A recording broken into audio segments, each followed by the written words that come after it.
So just so you know, I'm Teresa. I'm the one that you've been talking with on the phone. Yes. This person to my left, this is Cody. Hello. And this is Steven. This is my Hi. partner. So just so that you're aware. Oh, partners working together. How's that going? We work well together. Yeah. I'm just the third wheel. Oh yeah. I'm the carry-on baggage.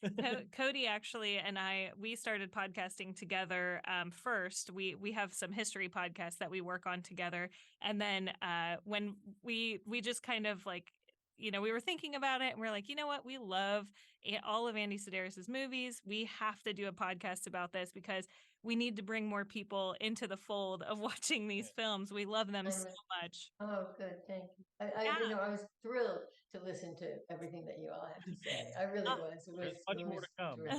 Oh yeah, we still have most of the series left. Oh yeah, yeah. We're very excited to go through the rest of them Savage too. Beach is up next. Yeah, Savage Beach. Picasso Trigger just came out last Friday, so and of course we've watched the films before, but now we get another chance to revisit and kind of like really watch and watch them carefully. Yeah. So we're so excited. And I've been watching like just by itself, and then with the commentary, and the commentary is like, oh, I didn't know that. Oh, that's cool. It's like I have to pause so often, just like write stuff down. Like, oh, that's good information. We can talk about that. Yeah. So we had a lot of fun doing that, and I thought we really did well because I listened to other people's commentaries, and I liked ours. Oh yeah, it's so much fun. So much fun. And also we have a copy of the book. So Cody's been reading through the book as well as kind of as we go, and that's just an extra layer of fun. So we just love them so much. They're so much fun. Every time we watch, we just have such a great time. So but yeah, we came upon them after Julie Strain passed away. We actually our roommate is a huge Ninja Turtles fan. He loves Kevin Eastman. So he's like, hey, did you know that Julie Strain passed away? And kind of in conjunction with that, we found out about Hard Ticket to Hawaii. And he actually works at a used media store. Yeah. So he had the Blu-ray. Yeah. And he brought it home, and we were like, okay, let's watch it. Who knows? It's got Ron Moss on the cover, of course. Big picture of Ron Moss. When was this? This was in 2020. It was August of 2020. Yeah. So it had been a little bit of time before he was able to get the Blu-ray, but we saw Ron Moss on the cover. I grew up watching soap operas, of course, with my mom. So I'm like, I know who Ron Moss is. Let's watch this movie. And we had such a blast. I was like, I literally can't believe that this movie is happening right now. It's so much fun. That's why I grabbed it in the first place, was because the cover is the actual poster. So it's like the cover of the Blu-ray is the poster, right? So I was like, there's so much happening in the poster. I was like, we got to watch this thing. Look at this. What is even happening? We got to see what's going on. And later on, probably about 5 or 6 months later, we actually had Cody watch it. Also, Cody's favorite actors, Arnold Schwarzenegger, Sylvester Stallone. And so we're like, you've got to watch this movie. You've got to. And since then, Andy has become a personal hero of Cody's. Like, truly, he loves those movies so much. It's I think I said it like on the first one. It's like he's like the confluence of three things. Because I love action movies, I love sports, and I love beautiful women. So it's like the confluence of it's like everything. I just like you would have loved meeting him. Oh yes, I absolutely would have. He seemed like such a fun, exuberant person with such a big, positive personality. Yeah, absolutely. Can I ask how you? I always said he was the most original person I've ever known. Really? His sense of humor was just hysterical. Just funny and irreverent and. Yeah, you can see it in the film. Yeah. Oh yeah. Can I ask how the two of you met?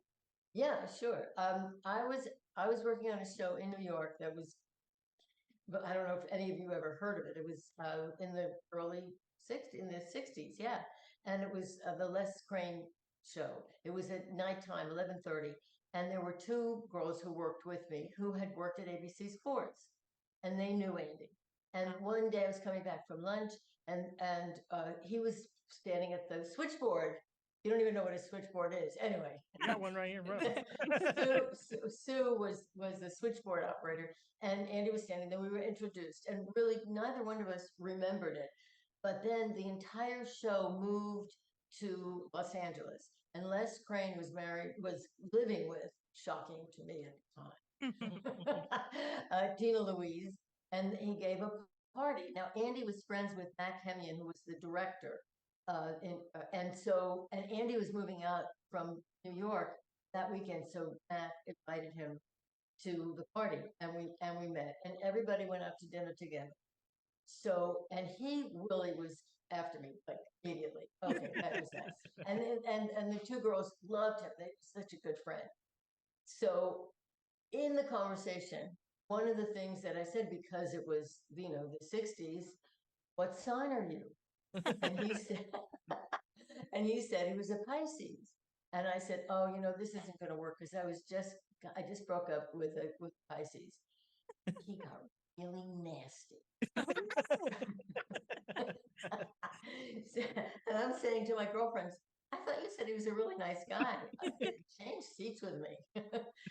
And about a week later, we were all at a party, which was down the street from my apartment. And he walked me home, and we were walking up the stairs, grabbed me, and he kissed me. Oh, yeah. Well, so that was the beginning. That's great. That's hilarious because, you know, everything comes back around. Now it's very common for folks to ask what their sign is. Is Very that right? common. Oh yeah, it's way. That's totally a thing again. I have a horror movie podcast as well. We're actually in her studio right now. She's a music director at a local radio station, and she is a Virgo and I'm a Virgo, so we're always. Oh, I have Virgo rising. Oh, that's amazing. That's awesome. Yeah, I know Cody is feeling very left out. He's not in the horoscope zodiac realm at all. He's an Aries, of course. Oh. And Steve is a Sagittarius. So, but yeah, well, we all the time talk about that. Yeah, well, Andy's a Pisces and I'm a Taurus. And Taurus with Virgo rising. So not only am I perfect, but I expect everybody else to be. Right?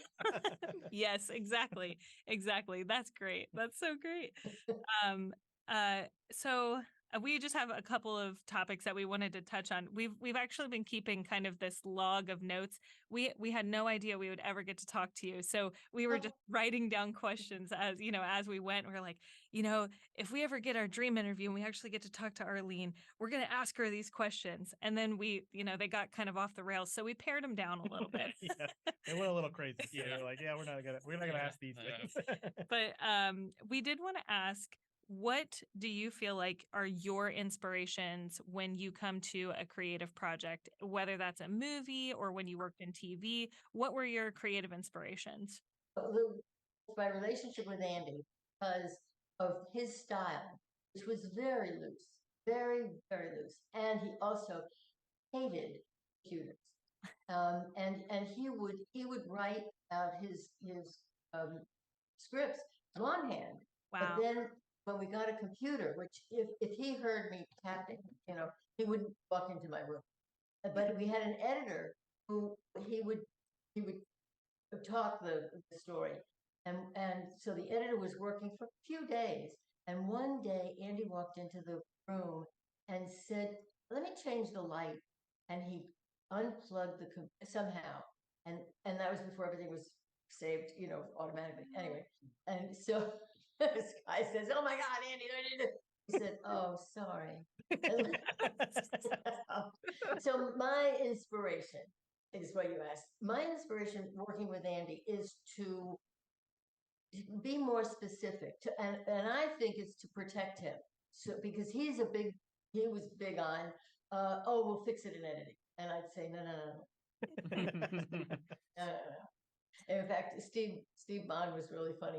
It's the first film that we worked on together, and Andy would do the scene, and then he'd say, "Okay, next," and then they would see me walking up behind him, and Steve would say, "Don't move." As I'd be saying, we're going to do that again. There's this one wrong. And he said, we can fix it in it. So my inspiration was really to protect him. I thought, from himself, maybe. The Andy Wranglers. So it's with me. Yeah. But once we were on our feet, anything that he wanted to do, I got done for him. So in that way, we well together. Sure. Except there was one incident. If you remember the film where there's the underwater ship, Of course. and and so I said, we can film this when they're doing the changeover, when the tourists leave, and we can go in there. And he'd say, no. And then Howard Wexler was the DP, and Howard said, I can convince him. I said, I fight. And we did get it done. And of course, then when anybody said, oh, that's such a great scene, and he'd say, thank you. Oh, that's great. We noticed a lot from the commentary and in some of the books that Andy really liked to borrow and use other folks' like cars and houses and things like that, locations. So would you say that he was interested in that? Was he trying to feature his friends, or was he at the end of the day trying to keep a low budget? Low budget. No, he wasn't trying to please his friends or nothing like no. It was just about, he would do things that he would say, would you like to be in a film? Oh yeah. Well, let me use your Bentley. Oh, that's great. That's great. Yeah. That's good to know. That's good to know. We did wonder that there's so many beautiful cars and amazing houses, and we're always curious, how is it possible that he could afford all of this stuff? Nope, his charm, Yes. He really was. People liked to please him and be his friend, and he was a good friend. It was so much fun to have him. So yeah, it really seems like he would form these sort of long-lasting relationships. It's not often that you see a filmmaker, especially a director, who can go through a series of films that aren't like huge budget films. We're not talking about like Marvel films, where he can keep the same cadre of actors, not even necessarily playing the same characters, but use them over and over and over again. And it just seems like you are having so much fun on the sets of these movies. we did have fun. I mean, it was hard. It really was very, very hard, but we enjoyed it. Yeah. And we didn't know, the first film really didn't know, and we had our house up as collateral. Ooh. So, yeah, but it got done. We did fine tune the steps as we went along, and really better. But we were always fair to people. We never took advantage of people. People always asked about women and the nudity, and and we were so clear about that everything was in the script, and there was no such thing as, oh, would you do this? No, it was all very straightforward. So Yeah, we had one incident. An agent of ours wanted to bring some people to the set, some buyers, and I said that's okay, but they could not view the scenes with nudity, and they were shocked that I told them to leave. But that was the rule. Have any lascivious stuff going. Yeah, sure. Yeah. Now I was really proud to be very protective of the women. Yeah. And I think that absolutely comes through in the movies. That's something that I mentioned, actually, I think during our Malibu Express episode, is that something that you can say about these films is like, sure, there's nudity, there are sex scenes, but one thing that I think that is very obvious to me is that it's very woman forward. The women are the ones who are they're fighting. They're the great agents. They can actually shoot things. The Yeah. men are the ones who can't shoot. Miss So their targets, or they need a bazooka to hit them Right. or something. Right. yeah, and I love that because I feel like that's something that you don't get a lot of when it comes to an action film, especially now. And especially for a lot of those movies that happened in the 80s, the women were kind of sidebars. They were the attaché. They weren't the agents. They weren't the ones who were out there kicking ass, The damsel in distress. Yeah, and the ladies in these films are not at all. And I love that so much. I feel like that's such an interesting and special thing that these movies capture. Good. And of course now all the scandals of the 80s. Of course. And all of that, and there's none of that. But there were, if in some of the interviews where exactly, it might have been Roberta who came up to the house because we would interview the girls at our house, and it was through Playboy. But still, you never know. You're going to somebody's house to have an interview. Yeah. Know that there's going to be in the film, and so she said, knocks on the door. Here's this guy who opens up the door. His shirt is open to the waist, and he's got, the jewelry in those days, right? And she said, she taken aback for a moment, and then I come fucking up. So That's great.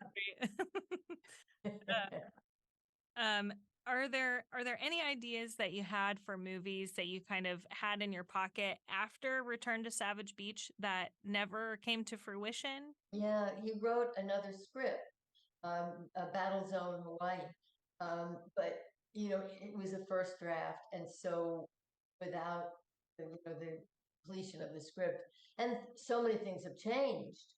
Even I've had a number of offers to do remakes, but you look at the films and you think about technology and the communication and how different it is. Oh, I don't. And of course, a lot of people who want to redo or do more movies really don't get the joke, and they want to do more graphic sex, and that's absolutely not going to happen. Or drugs, and so. Yeah. And then of course the fait accompli is when they get down to the nitty gritty, they'll say, and you'll guarantee completion. And I say, if I'm going to guarantee completion, what do I need you for? Yeah, exactly. And I'm not in a financial position to do that now. Yeah, it's like there's a certain like charm to those movies that like I don't know if like if they made them today, they'd try to make them like dark and gritty, and it's like it wouldn't. It wouldn't fit. Yeah. It's like these movies are too fun for that. Yeah. I don't think it would definitely not have the same charm, and it would probably take away from it. Yeah. Exactly. Yeah. There's a naivete a little bit, like on purpose. You have these love stories and you have these action sequences, but it's a little naive, and that's what makes it so great and so much fun, because there were more hardcore 80s movies. I mean, I'm just thinking off the top of my head, but RoboCop's, any Steven Seagal film of the 80s, those are more hardcore. These are great because they're very very nice. They're very straightforward. You got these evil villains, but really straightforward stories without all of the messiness. Yeah. And we never took ourselves too seriously, and that shows. We are not, we were not serious people. No, and that's a fantastic thing that you did not take yourselves too seriously, because that is, I think, at the heart what I immediately was drawn to when I watched these, when I watched Hard Ticket the very first time. I'm like, this is clearly a group of people who know exactly what they're making. Yeah, I felt like I work with me and my cousin used to make like backyard shot films and stuff, and that's what it kind of reminds me of, like these like upper budget, like almost backyard shot, but like with a bigger budget, obviously better cameras and stuff like that, better actors. But yeah, it reminded me of that, and that's what really it was endearing. Yeah, endearing to me. Yeah. I feel like I like a lot of like, especially like the massive budget stuff, like in the studios. It's like those movies, like you could tell, it's like, oh, this is like no soul to this movie. It's like all the fun is sucked out of it. Yeah. Yeah, So- exactly. Yeah, it's refreshing to see movies like this. It's every time we watch them, we're like, this is a movie. This is a good movie. I feel better afterwards. You can tell when a movie has the really high aspirations, but they've taken themselves way too seriously, and then that movie fails. You can totally tell. And there's another director. I won't mention names, but he did like, his own financing of action movies, and they are exactly in that vein where he took it very seriously, had no fun, and it totally translates in the end product. And your movies are not like that at all. You can absolutely feel every ounce of fun in those movies, even though they were hard work and clearly had a huge production value. They're still so much fun, and I feel like we get that every time we watch them, every time we show them to somebody else, they're like, wow, this looks like so much fun to be a part of. Yeah. We've often joked, what would you do if you had one day where you could pick one day to be anywhere in time? And we're like, we would be on the set of an Andy Sidaris movie. Just to be a fly on the wall. Yes. But he was also incredibly inventive.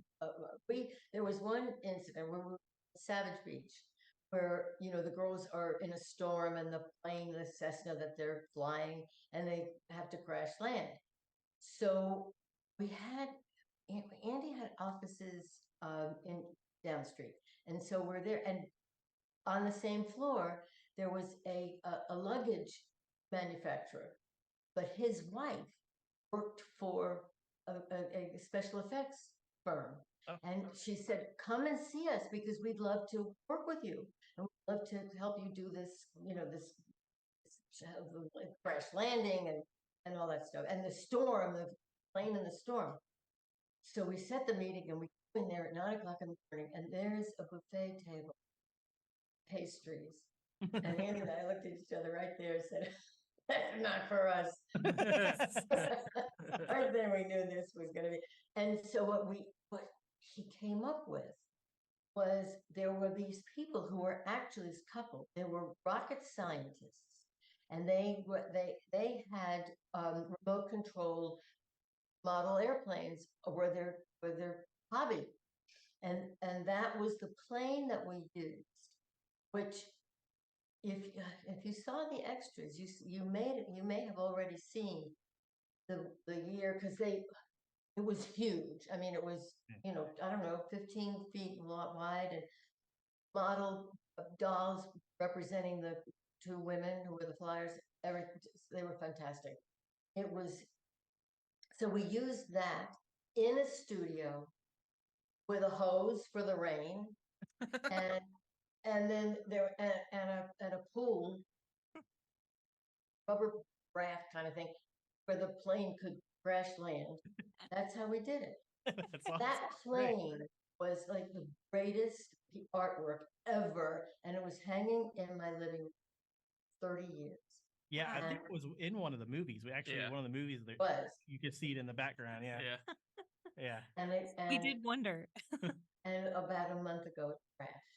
Oh no! It's still. I'm going through the world trying to find somebody to come and help me to repair it. I have pictures of before and after. Oh no! And it's because it killed me to see that. It was hanging originally it was hanging with chain link, and I didn't like the way it looked because it looked like it was phony. So these two people came one Christmas. It's on one of the extras. I don't remember which film. That they came dressed in Santa Claus clothes, and they rehung it with piano wire, and it was hanging for has to be 25 years, but the piano wire split. Oh no! And it's pretty damaged. I'm sure it can be fixed, but I'm just trying to find somebody in California, Los Angeles, because you can't transport it anywhere. It's just too big. Sure, yeah. Right. Anyway. Wow. Yeah, well, But that was part of Andy's inventive. Yeah. On the other hand, what I did was, but you have the script supervisor, and they're pretty accurate, but they're not 100%. You know what it is? A camera. And so I was using, a video camera instead of a script supervisor, and that perfect Oh to yeah. match, because we went from Shreveport to Molokai, we needed to really know that everything was going to match. Yeah, So, Wow. that's great. Yeah, that's a great idea. That's Yeah. Yeah. That's perfect. Yeah. Speaking of, go ahead. As I speak of Molokai. Yeah, go ahead. yeah. So like obviously, these films, a lot of them in Hawaii. Like, was there a specific reason you guys picked Hawaii, or was it just like your favorite vacation destination, or like was there like what was the attraction to Hawaii itself? Like, because Hawaii itself is almost a character in all these movies. Yeah. So Well, Andy loved Hawaii, but light in Hawaii and the landscape, but also the light was everybody looks beautiful. well, maybe I should go there then. Let's all go. Yes, that will definitely solve your problems. That's I didn't even think about that. Yeah. The lighting there Yeah. is amazing. That's true. And you never really, the weather is fairly consistent, so you never really have to wait or, Oh reschedule. yeah, it's consistent. It rains every day. Yeah. But there's going to be some rain and then probably some sun. It'll be fine. Oh yeah, that's right. But the first film that we did there was my first independent film, and so I said, Andy, we should call the film commission. Oh, don't worry, nobody knows about Molokai. Don't worry about it. Okay. So we get the whole cast and crew there, and first day we're going to shoot is on a Sunday, and so it's 7:00 in the morning. That's somebody knocking on our door. Who was it? it was the AFL-CIO and the Oh my gosh. oh yeah. Wow. So and now and the cast and the crew were waiting for the director. So he, and we start to talk about why didn't you let us know you were coming? Oh, Well, you can't say we thought we could avoid you. You can't say that. No, we just forgot. Sorry. Right. Wow. So, and now Andy is like, I gotta get out of here. So, and I say to them, I'm not intruding in the thing. I'm actually the producer, and they couldn't have cared less. They didn't want to talk to me. Wow. But one of the people who we brought over as a friend who wanted to be in a picture, was a lawyer friend of ours. So he came to sit down at the table. Andy left, and we were able to. Oh, actually, no. Oh no, that's better story. And the truth was, of somebody I grew up with, had built. Well, I don't say what he built. All of these places where you dance in clubs in New York City, non-union. My friend Maurice, and he came to sit down at the table, and he had them. Well, we made a deal with them that was actually the best thing that ever happened, because they helped us enormously Oh, good. to deal with it. But he had them laughing because he really was a premier negotiator. Yeah. Just anyway. So that was how we formed a relationship with all of those people in Hawaii, and we kept going back, and they kept helping us film after film. Dang. Helped us a lot. Wow. Wow. Well, to kind of piggyback off of that, there are a lot of recurring settings that you use a lot in the films, like the restaurant that became Edie's, Cowboys, and also that wonderful office space where you keep throwing people out the window, movie after movie. So we kind of just wanted to know, how did you come across these locations that you ended up using over and over again, and also about that office space where you keep throwing people out of? How did you find out about those places? Well, the exterior was in Valley in Los Angeles. What is it? Corner Center, I think. And Andy had used that because I didn't produce Malibu Express, but he used it in Malibu Express. And then we kept going back. Good. Yeah. What about the The- restaurant where Edie's is? How That did was on Molokai, and that was where we were staying. That was the hotel where we stayed. So, you know, and they were very gracious to us. And the golf course that we used. yeah, love those golf scenes. Cody's a big golfer. Oh yeah. Oh yeah. Yeah. Yeah. It's like a. Said one of you said that in the commentary, and my ears like perked up, like, huh? Golf? What? Ooh, yeah. So it's now like a personal hope that someday I will be able to golf on that golf course. Someday. Well, neither Andy nor I golf. So You're alone in that. Well. It's a great scene either way. Yeah. You just have to get you a pink golf ball and see if you can make a trick shot. Of course I can. oh You gotta ask. And you film sometimes in Hawaii, and then you also filmed in Shreveport. Is that because of Andy's connections to Shreveport? Is that why? yeah, he grew up there. Okay. And bit of a star. And yeah. So and they were also very gracious to us. Things have changed there as well. With just the politics of movie making and all that. I don't know if we would ever go back there. If I were to do another film, probably not. Because the woman who was the head of the film commission no longer is there. I mean, hasn't been there for years and years. So everything's changed. Yeah.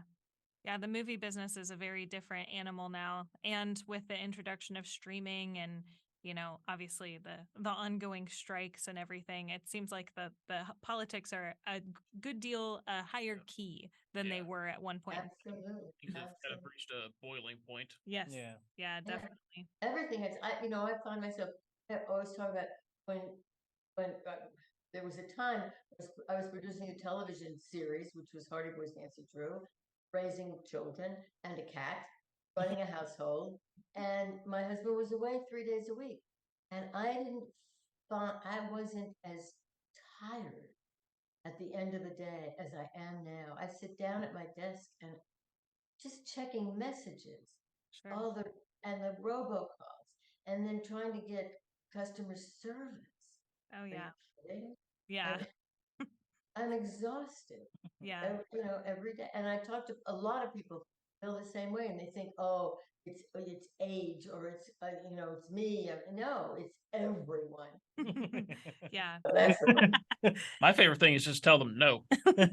oh, I've met you. He's a no man. Yep. He's a no man. Yep. What was your favorite set? Your favorite set piece? Oh, the snake.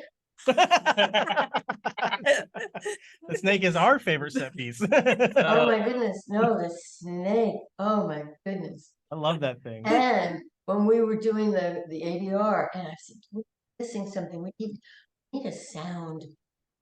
The snake. We need something. And so we called the guy who created the snake.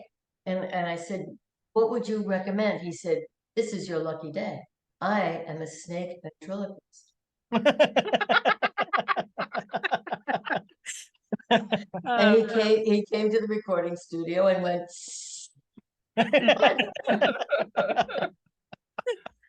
Oh, that's fantastic. Oh, that's great. I love that he just so confidently said, you know what? I'm a ventriloquist. What a talent to have. That's great. And you say, well, how come you got into creating these items? He said, I like scaring. Yeah. That's a good Yeah. reason. Yeah. Scaring people is always a good reason. Yeah. We've often wondered what an Andy Sidaris horror film would look like. Oh, Andy was a gentle man.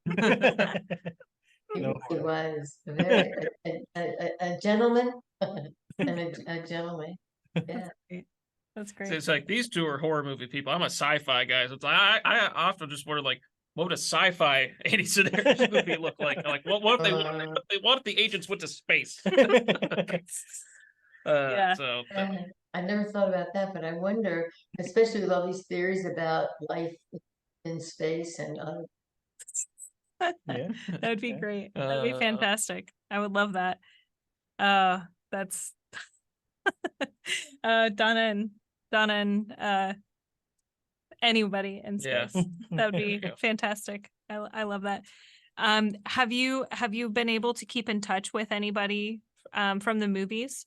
Yes, Donna, and in fact, we did an appearance a couple of years ago, I guess, with Joe Bob Briggs in Los Angeles. Because, he had a couple of spare years, but he's back.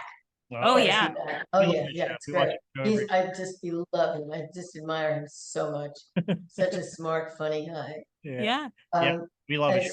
so he had an appearance in Hollywood, and Donna and I with him and took some, questions and stuff like that. So no, when I talked to her, she moved to Arizona with her husband. I guess I don't know what number. And Roberta, Rodrigo passed away, which I was in touch. But yeah, no, and Howard, I just talked to Howard. Yeah, about Maui, because we talked about setting up the to send to all of our contacts to ask for donations to the food bank in Maui Yeah. because of our relationships with. So yeah, no, and Ava Cadell. There are a number of people that I'm still in touch with. That's great. That's great. We had assumed so. We thought it really seemed like a family, like a working family. And, we thought that you probably were still in touch, but we actually, funny that you mentioned Joe Bob Briggs. We actually, we watched, when he does, The Last Drive-In. The Last Drive-In Yeah. now for Shudder. And we watched that when it's on seasonally, but we actually got to see him live in Louisville. We're from Ohio. We're in Southwestern Ohio. So, we got to see him in Louisville, and it was absolutely fantastic. Yeah, He's truly great. And coming to Los Angeles, which is not known to be conservative, and just the way that he presented himself, he was funny and just great. Yeah. Yeah, we've seen a couple of the clips of Andy and Donna on his show way back in the day, and they're Mhm. fantastic. Yeah. Yeah, no, he interviewed all of us individually, and yeah, he's Yeah. very generous. Oh, Yeah. that's great. And a big fan. Yeah, Oh yeah. Yeah. and funny, so fun. Um now I'm thinking of the snake in space. Oh, That would have been a great idea. The snake being left on a rocket. Yeah. He just- didn't Going to actually the die. International Space Station. Yeah, It they didn't get- they get get- blown oh up. yeah. It kills everybody on the station, and then they gotta go up and take care of their Yes. business. Yeah. It's funny that you mentioned Andy didn't like computers, because there are so many films where the computers are really a part of the a part of the film. So it's funny that you mentioned that. I was just thinking of I don't know, it's one of the later films where they're sending messages between one another on the computer, and then there's like the map that they have to go Oh to. yeah, I know Oh really? which one it was, but Yeah. Yeah. and like it's just the opening of Malibu Express is all on a computer. Oh yeah. Uh, Oh yeah, that's funny. Ava Cadell, who communicates her clues through the computer. Yeah, that's right, yeah. exactly. Mhm. Exactly. That's funny.